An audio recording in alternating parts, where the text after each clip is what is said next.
విజయవాడకు వరదలు రావడం దురదృష్టకరమని, మన రాష్ట్ర సీఎంగా చంద్రబాబు నాయుడు ఉండడం మన అదృష్టమని హోం మరియు విపత్తుల నిర్వహణ శాఖ మంత్రి మంగళపూడి అనిత అన్నారు. బయటకు వచ్చి ప్రజల్ని రెచ్చగొట్టే తీరులో మాట్లాడి అలా చేశారు ఇలా చేశారు అని చెప్పడం ఒక ఎత్తు అయితే, ఈ ప్రకాశం బ్యారేజ్ని డ్యామేజ్ చేయాలి అని చెప్పి అంత వెయిట్ ఉన్న బోట్లను ఎందుకు వదలాలి? ఈ రోజు వరకు కూడా ఆ బోట్లు మావి అని కానీ బోట్లు ఇలా పోయినాయి అని కానీ ఒక కంప్లైంట్ కూడా రాలి. మేము మా డిపార్ట్మెంట్ వాళ్ళ ఇన్వెస్టిగేషన్లో పలానా వ్యక్తులది బోట్లు అని చెప్పి వచ్చినాయి తప్పించి వాళ్ళెవరు కూడా బయటకు వచ్చి కనీసం ఇది మా బోట్లని కూడా వాళ్ళు చెప్పే పరిస్థితి కూడా కాలేదు. 67, 68, 69 గేట్లు అయితే పూర్తిగా కూడా మనకి దెబ్బతినే పరిస్థితి. అంటే ఎంత విధ్వంసం చేయడానికి వీళ్ళు పూనుకున్నారో, వీళ్ళ తాలూకా నైజం ఎలా ఉందో ఒకసారి ఆలోచన చేసుకోవాలి. అంటే ఒక క్రిమినల్ మైండ్ ఉన్న వ్యక్తి రాజకీయాల్లో ఉంటే ప్రజల కోణంలో ఆలోచించడు, కేవలం అతని తాలూకా వ్యక్తిగత అవసరాల గురించి మాత్రమే ఆలోచిస్తాడని చెప్పడానికి ఇదొక పెద్ద ఉదాహరణ. ఇంతవరకు చూసాం, జగన్మోహన్ రెడ్డి అనేవాడు 16 నెలలు జైల్లో నుంచి వచ్చాడు, క్రిమినల్ బ్యాక్గ్రౌండ్ అయినప్పటికీ కూడా 2019లో ప్రజలు ఆశీర్వదించి సీఎం పొజిషన్లో కూర్చోబెట్టారు. ఆ తర్వాత కూడా అతను చేసిన పనులు బట్టి, అతను చేసిన అవినీతి పరిస్థితిని బట్టి, అతని సైకాలజీ, అతని మైండ్ సెట్ బట్టి ప్రజలందరూ కూడా మళ్ళీ 11కే అతన్ని కన్ఫైన్ చేశారు, 11 సీట్లకే కన్ఫైన్ చేశారు.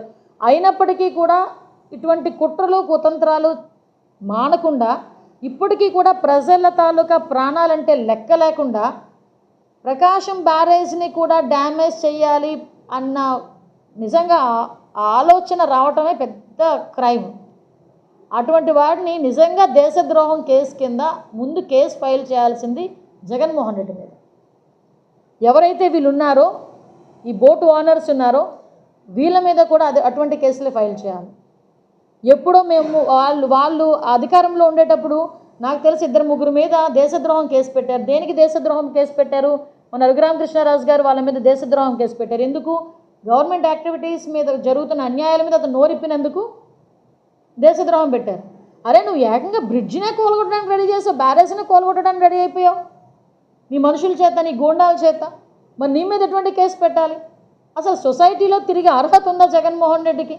ఈరోజు దీని మీద ఇన్ని రోజుల వరకు ఎందుకు మాట్లాడలేకపోతున్నాడు?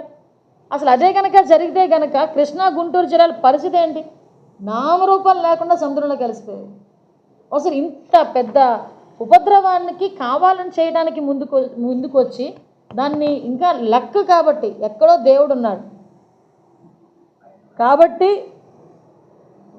అందరూ ఆ రోజు అందరూ సేవ్ అయ్యారు. లేకపోతే జరిగే ప్రమాదాన్ని ఊహించుకుంటేనే చాలా భయం వేసే పరిస్థితి ఈరోజు కనిపిస్తూ ఉంది. ఒకటే మేము చెప్తున్నామండి, ఇటువంటి సిచ్యువేషన్స్ని అంటే దాన్ని కూడా మనం రీస్టోర్ చేయడం కూడా మనం 45 గంటల్లోనే హైదరాబాద్ నుంచి పెద్ద పెద్ద కౌంటర్ వెయిట్లను తీసుకొచ్చి ఎక్కడైతే దెబ్బతిన్నాయో అక్కడ క్లియర్ వెంటనే ప్రభుత్వం కూడా రీస్టోర్ చేసిన పరిస్థితి కూడా కనిపించింది. ఎందుకు ఈ మాట చెప్తున్నానంటేనండి, మేము ఏదో రాజకీయంగా మాట్లాడతాం, రాజకీయంగా 5 సంవత్సరాలు ఉంటారు, 5 సంవత్సరాలు అవన్నీ పక్కన పెట్టండి, అవన్నీ కూడా. కానీ ప్రజల ప్రాణాలు, ప్రజలు ఉంటేనే ఈరోజు రాజకీయ నాయకులుగా మనందరం కూడా ఉండేది.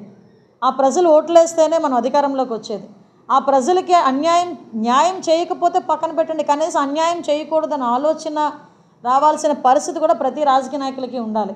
ఒక క్రిమినల్ మైండ్ సెట్, ఒక క్రిమినల్ని బయటకు తీసుకొచ్చి ఒక రాజకీయ నాయకుడిని చేసి ఒక ఎక్స్ సీఎంని చేస్తే ఈరోజు పరిస్థితులు ఎలా ఉన్నాయంటే, అతను రాజకీయంగా యాక్టివ్గా ఉండి ఈరోజు ప్రజలకి అందుబాటులో ఉండాల్సిన పరిస్థితి పక్కన పెట్టి ప్రజల్ని ఇబ్బంది పెట్టి తద్వారా గవర్నమెంట్ని కార్నర్ చేయాలి అనుకున్న దురుద్దేశం కలిగిన వ్యక్తిని, ఈ జగన్మోహన్ రెడ్డిని ఏం చేయాలో ప్రజలు కూడా నిర్ణయించుకోవాల్సిన అవసరం ఉంది.